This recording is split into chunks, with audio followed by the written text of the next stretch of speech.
We had alleged bullying. Right now, this is an amazing example. Alleged Bachelorette-ing. I was mainly talking about Caeylnn and Cassie. And definitive baby pacifiering. Take it to timeout. It's time for Roses and Rosé. Hi, everybody. This top is weird, but I'm Lauren Zima, and we are here to talk about The Bachelor's Women Tell All. I can't move my arms, but I can move them enough to reach for this champagne. We have just been through so much this week. The fence jump, the women tell all, and I thought I will just treat myself with my favorite thing, wine and snacks. I have cookies.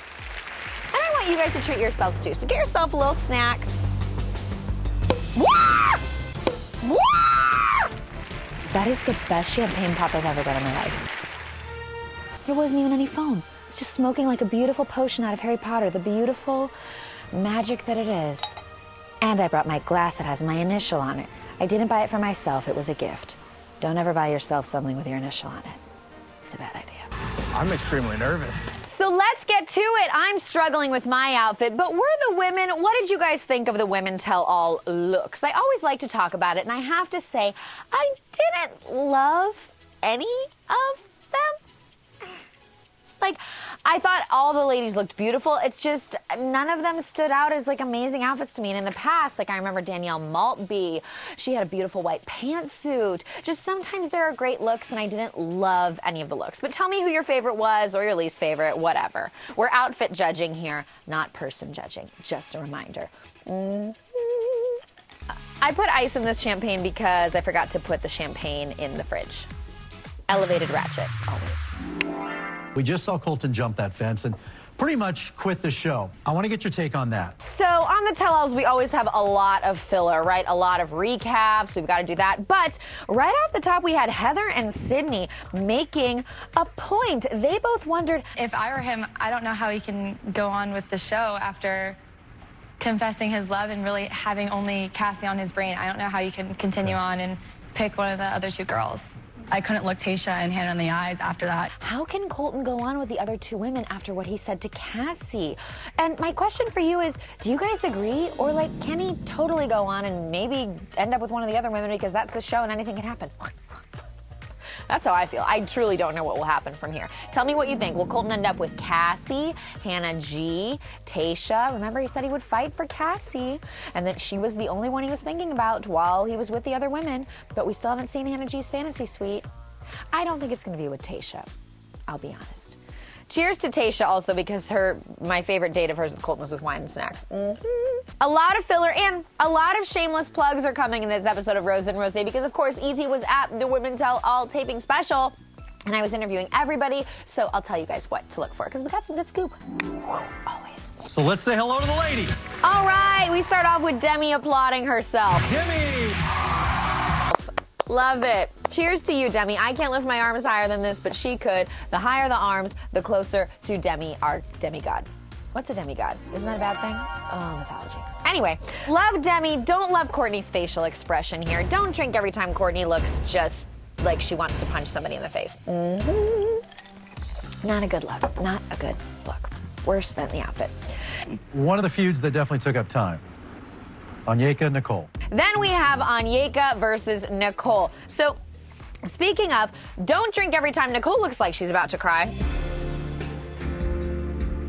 I just want to give NICOLE a really quick lesson in vocabulary. So ONYEKA came with her Merriam-Webster memorization to define bully for NICOLE. The definition of bully is someone who intentionally tries to intimidate someone that they believe is inferior to them. And she also came with her Ariana Grande to say thank you next. Thank you next. But I'm saying thank you next to this entire interaction because I'm over it. I mean, what do you guys think?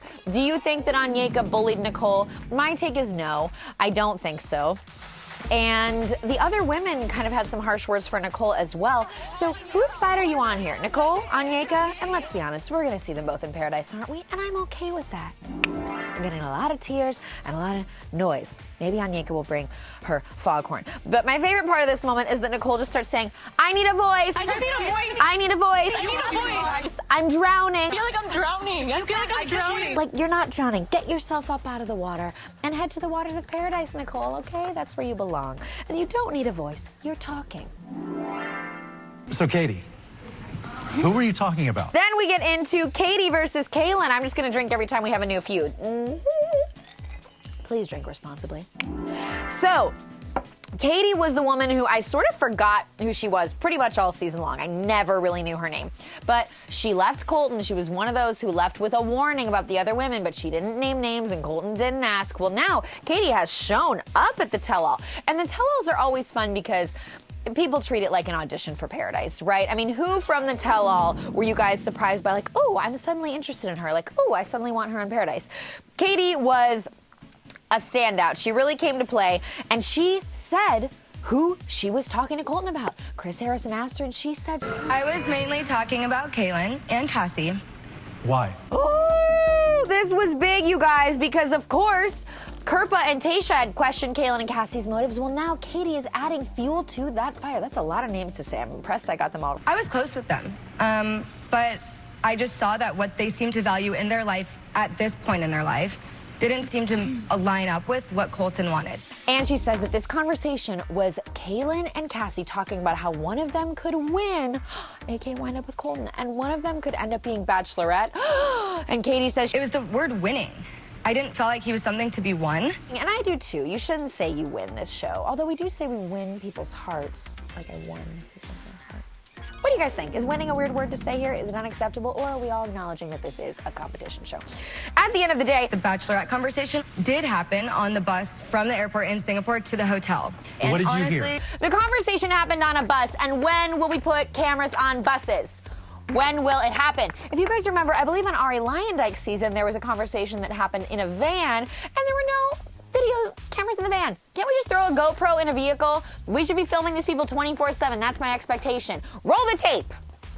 Anyway. So here's the conversation that happened. I would love to set the record straight. So Caeylnn then gives her side of this conversation and says, look, Cassie and I were just saying, what will happen to our friendship after this? If one of us wins and one of us ends up Bachelorette, you know, maybe we can still be friends. What do you guys think? Did you believe Caelynn's tale of this convo or Katie's version of the narrative? I have to say, oh, it's tough. I could see it both ways. I could see Caeylnn and Cassie just like having that chat. What will end up happening? We got a lot of downtime to talk to each other during all this stuff, guys.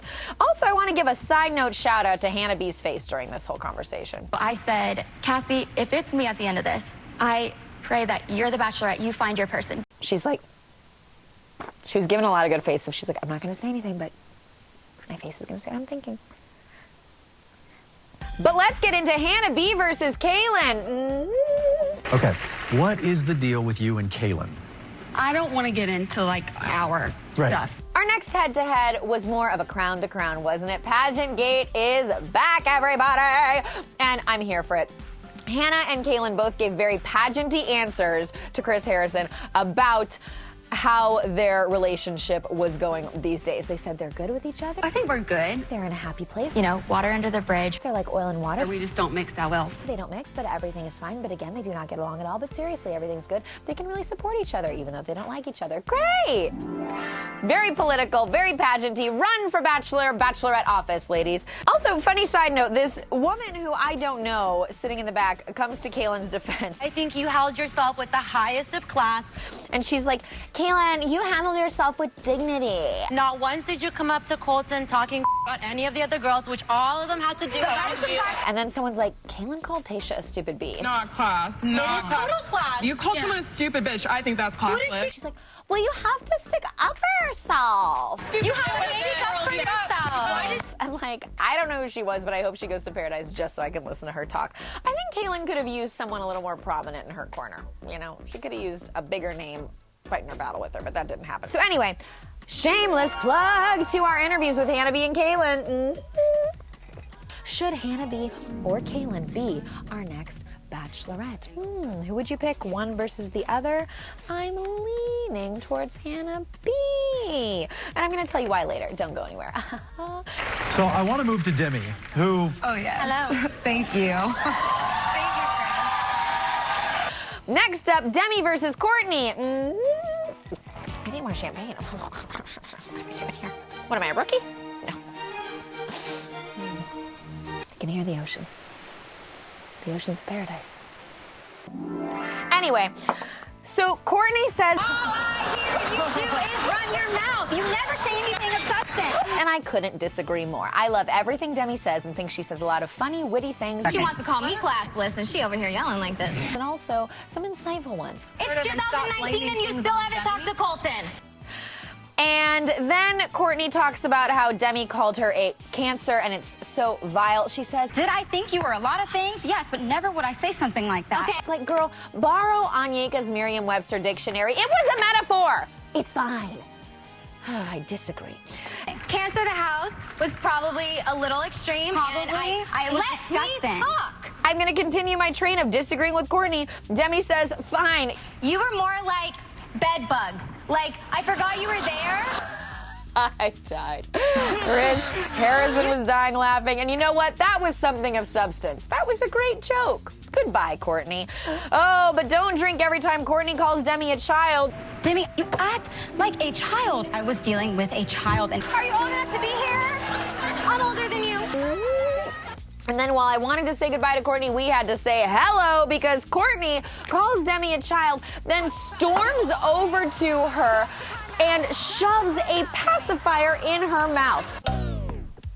You guys, I have to tell you, being at the taping, this moment was crazy because we didn't know what Courtney was doing. It was a little bit scary. I was like, what does she have in her hand? It was very aggressive and in my mind, very not okay. And I also wondered, where had that pacifier been?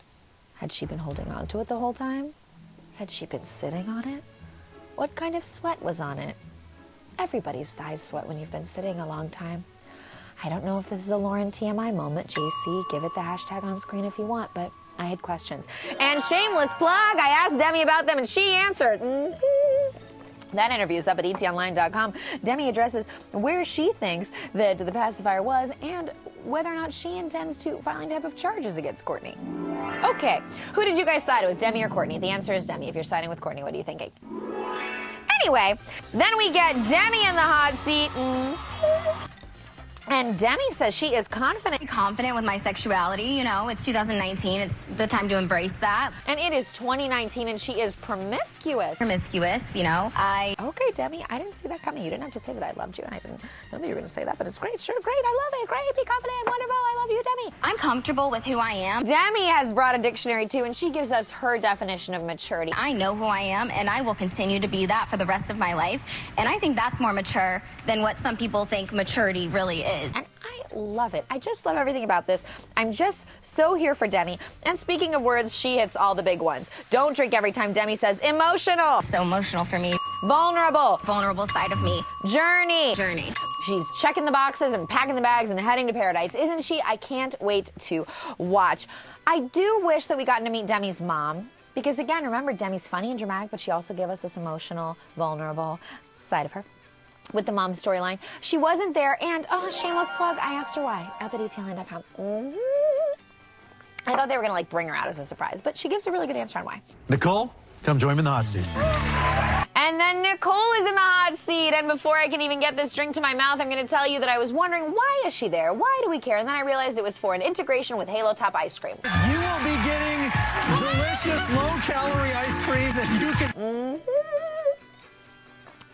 We needed a branding moment. You don't understand. It's made all the tears worth it. I'd love to have an ice cream sponsor here at Rose and Rose. Just saying. Anyway, and then Hannah B is in the hot seat. God, I'm giving myself a lot of reasons to drink. Drink responsibly. Be mature. Don't be a child. Don't be a bully. And don't be a cancer, but be a bed bug. You just kept annoying the Hot tips today.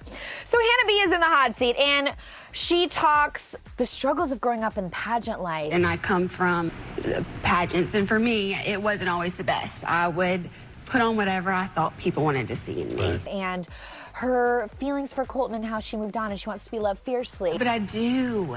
I think we all deserve somebody to love us in that way. And how she didn't want to wind up in kind of the Southern tradition of getting married and having babies so quickly. And all I was thinking is, wow, what a Bachelorette storyline we're setting up here. Right? It was a lot of backstory. And I liked it. I liked that it was not all about Colton. I feel like our last set of Bachelor and Bachelorette, it's like Becca Kufrin, unfortunately, her storyline was so much about the Ari breakup. I'm excited for a Bachelorette where the storyline is not all about the previous breakup. That's what we got with Colton. Colton was a virgin. It wasn't all about like, oh, here's who he got dumped by. And now I want to see that happen with our Bachelorette. And I do feel like Hannah B has that, you know? They were literally giving us content, giving us story about her. And I think she's got fun things to say. She's emotional, and I love her Southern accent. I've said that before. Yes, Beast! I will say Hannah could use a little bit of just kind of coaching, a little media training. They tried to redo that toast, and it still wasn't great. Cheers to this beautiful day together, new experiences. She did say, roll tide. And roll tide. Is that a sports thing? JC's nodding. School she went to or something. Alabama. Okay. And Caeylnn's in the hot seat. So, very different hot seat. Caeylnn is all tears. She is not over this whole thing. And she's just so sad. I think we all felt like we had a connection. We all felt like there was something there. But with me, like, I knew something was different, and I was like, I'm not crazy. I'm a very realistic person. We're at the point now where we're talking about who the Bachelorette's going to be. Filming is going to start soon, so it's probably going to be announced soon. And if we're just talking about our front runners that we know have been sent home, like Hannah B and Caeylnn, I do think Caeylnn, as much as I love her and as much as I admire her so much for sharing the story that she did, and I think that she seems, you know, like a really solid woman, I just worry that she is so sad over Colton. And again, I don't want that to be the Bachelorette storyline this year. And it didn't bode well that at the end here, the other women, especially during the tell-all, have like kind of reinforced this thing about her maybe being manipulative and having disingenuine reasons for being there. It's tough. What do you guys think? Who do you want to be Bachelorette? Hannah B? Caeylnn? We don't know what happens. It could still be Cassie, Tayshia, Hannah G. We could throw it back. Have somebody from the past. Let's not do that. We saw what happened with Okay, then Colton comes out. And we've seen clips of Colton in the shower scenes this whole episode, which I love, like giving a little nod to that. But I will say, his hair looked like he had just come out of the shower. Could we have thrown a little product in there? I don't know. It was a little longer or something. I didn't love it. I didn't love the tie. I didn't love it. Just saying, good-looking guy, didn't love the tie. What were your thoughts? Anyway. Demi said something interesting to Colton, didn't she? She said, quote, You wanted to lead someone, and I was leading you. Thoughts? I gotta say, I disagree with that. I never really got the vibe from Colton that he was like looking for a woman to lead. He seemed pretty okay with bebopping around with somebody by his side. I disagree. When did you know it wasn't me? Because I felt it all the way until the end. Then Caeylnn asks Colton about their breakup. I would have asked a different question. Caeylnn said, when did you know? I would have asked what happened and why. But Colton just gives her nothing, you guys. Our breakup, I didn't have anything to say because I felt terrible. I didn't give you any closure, and I don't know if there's anything I could say now that will. Yeah. He said, quote, don't know if there's anything else I can give you now. Yeah. Yeah. No, Colton. Give her more. She needs to understand. She needs closure. She was crying. Give more to Caeylnn. She deserved more. Why do you guys think that Colton and Caeylnn didn't work out? I have to ask you because Colton didn't tell us. Then Colton just kind of gives an across the board, across the panel apology to everyone. I think I can make this statement for you and to everybody sitting up there is, as the Bachelor, I could have done things better. And Hannah B's like, you're a good dude. I think you're a good dude and have a great heart. And I really thought she was going to say, roll tide. But she didn't. So things have all wrapped up. What do you guys think? Should the women have been harder on Colton? Should Colton have had more questions or thoughts or comments for the women? Overall, I thought a good episode of Women Tell All. I enjoyed it, largely because of Demi. So I just want to say cheers again to Demi. And then Sydney, comes out of left field with a real big question. Sydney asked Colton. Colton, I know that you're not that versed in sexual innuendos, So I'm just gonna like keep it clear. Yeah. Are you still a virgin? And what do you guys think? We know he didn't have sex with Tayshia. We don't know what happened from here. I want to give here a shameless plug because I have been asking Colton whether he's still a virgin all season, and I just don't know that we're going to get that answer. So I changed it up and asked him, hey, when will you reveal it? That interview's up at ETonline.com. Also, just a side note, that whack my weeds thing came up again. What does whack my weeds really mean? And I don't think Sydney even knows what that means. Does anyone? It doesn't sound sexy. Let's never say it again. Nailed it. Boom. Nailed it. And then we got bloopers, and I love the bloopers. And is Colton Chris Pratt? Colton sounded and looked so much like Chris Pratt in this little bloopers montage. It really struck me. That was close. Nailed it. But you know what? It was funny. I liked it. I feel like we always see this goofy side of the lead in the bloopers at the end, and then they're like, nobody saw my goofy side all season long. And it's like, well, yeah, because this is a reality show about drama. And like, sorry we didn't get to see that you were funny, but like, we love you. Okay. And then we get the trailer for the finale. And shameless plug. So, talk to both Colton and Chris Harrison about how Colton winds up filming again. Because way back in January, he told me, yes, he does return to the show after the fence jump. So what happens? Why does he return? What makes him come back? And Chris Harrison said that the production crew was left in tears by all this. I love the behind-the-scenes stuff, guys. I know that. Or you know that. So, check those interviews out. Oh, my God, speaking of tears, we see Colton's dad crying. I hate dad tears. It's so painful. It's so painful. It's so painful. And whose door is Colton knocking on? Whose door is that white door? I have to know. We didn't even get to see poor Hannah G's fantasy suites, just like I didn't even eat any of my snacks yet. So, shout out to Hannah G.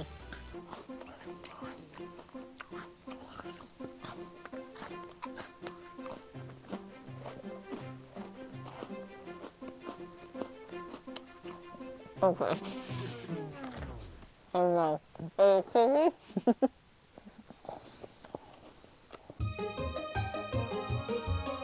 There was a cookie stuck on the roof of my mouth.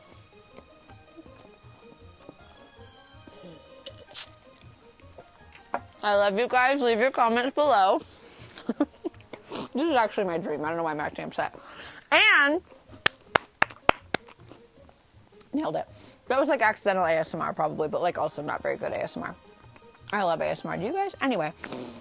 So, the finale is next week. Oh my God, 2-part finale, Monday and Tuesday. It's live. JC and I will be all over it. We love you guys so much. Leave your comments below. Bye!